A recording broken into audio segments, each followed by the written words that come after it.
Acorda Brasil, que hoje é sexta-feira, dia 9 de julho, e eu, a sua jornalista Kaliana Mesquita, venho aqui trazer algumas notícias, comentar o que está acontecendo lá na Câmara Federal, assunto bacana, assunto que nós precisamos colocar em pauta aqui na nossa programação. Vamos falar, gente, que a votação da PEC, do voto impresso, foi cancelada na Câmara, tá? Um assunto muito importante.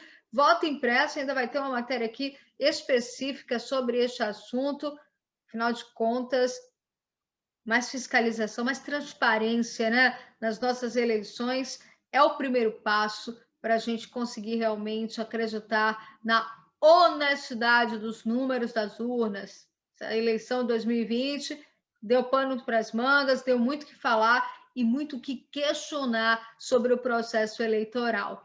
E também notícia que a Câmara aprovou o projeto que suspende o limite para as emendas no combate à pandemia. Também é assunto importante, também é pauta aqui do Acorda Brasil de hoje.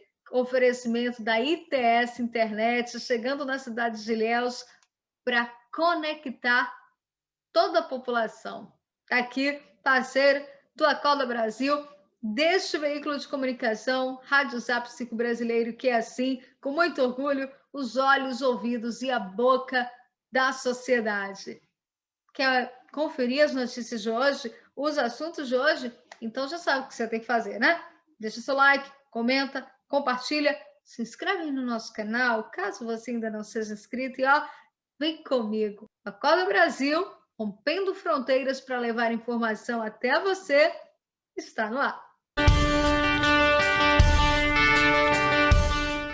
A votação sobre a proposta da emenda à Constituição, a PEC, do voto impresso nas eleições de 2022, que estava prevista para ocorrer nesta quinta-feira, foi cancelada, tá? Inicialmente, a votação, gente, estava marcada para acontecer na comissão especial na segunda-feira, dia 5, mas ela foi adiada. Nós não vamos votar hoje, independente de terem rejeitado o requerimento para retirada da pauta. Vão manter a programação que tínhamos estabelecido anteriormente. Vamos discutir hoje e votar na quinta. Foi o que afirmou o presidente da comissão, Paulo Martins, do PSC do Paraná, na ocasião. O relator da proposta, o Felipe Barros, do PSL do Paraná, também havia afirmado que entre os apoiadores da PEC também há relatos que não há apoio suficiente para aprovação da matéria.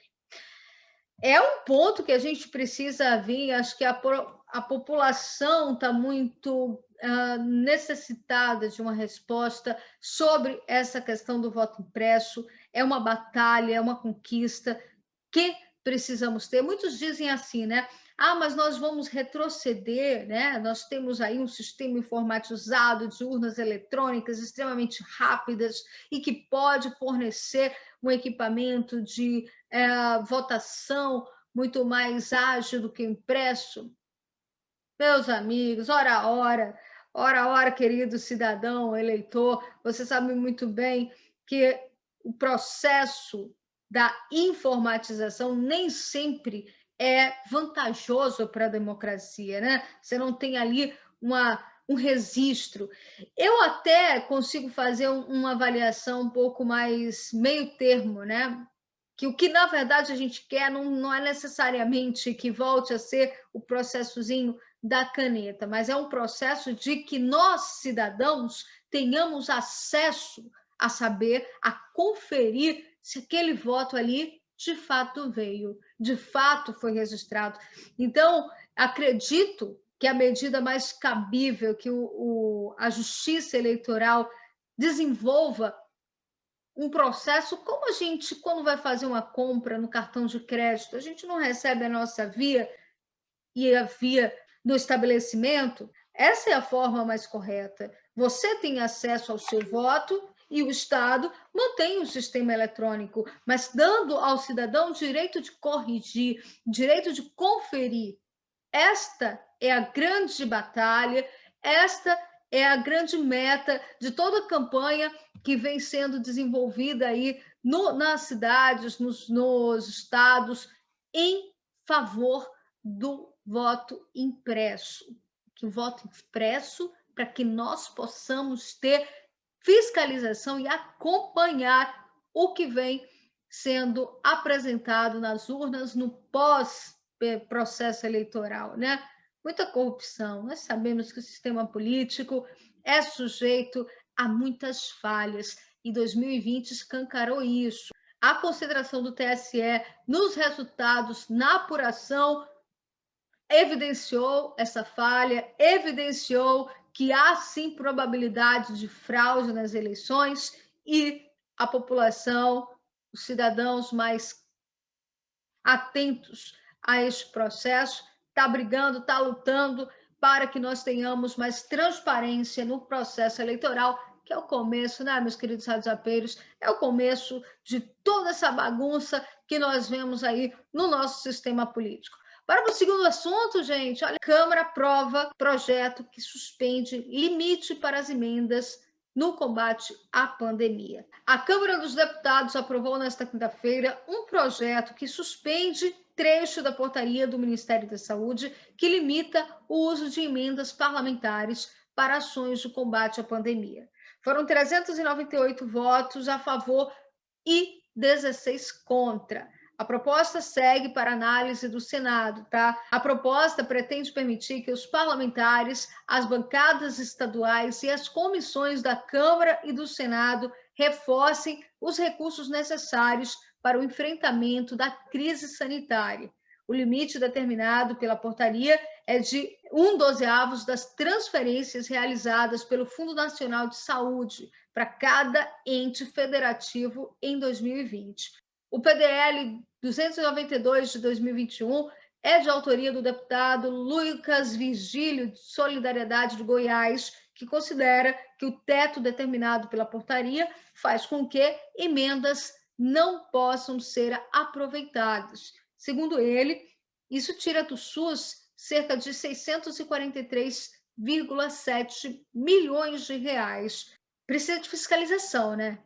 Acho que todo projeto que envolve aí uma alteração nas emendas, na abertura das emendas parlamentares, redistribuição da verba, precisa que nós, cidadãos, tenhamos um pouco mais de atento para ver de onde, para onde esta verba vem a ser distribuída.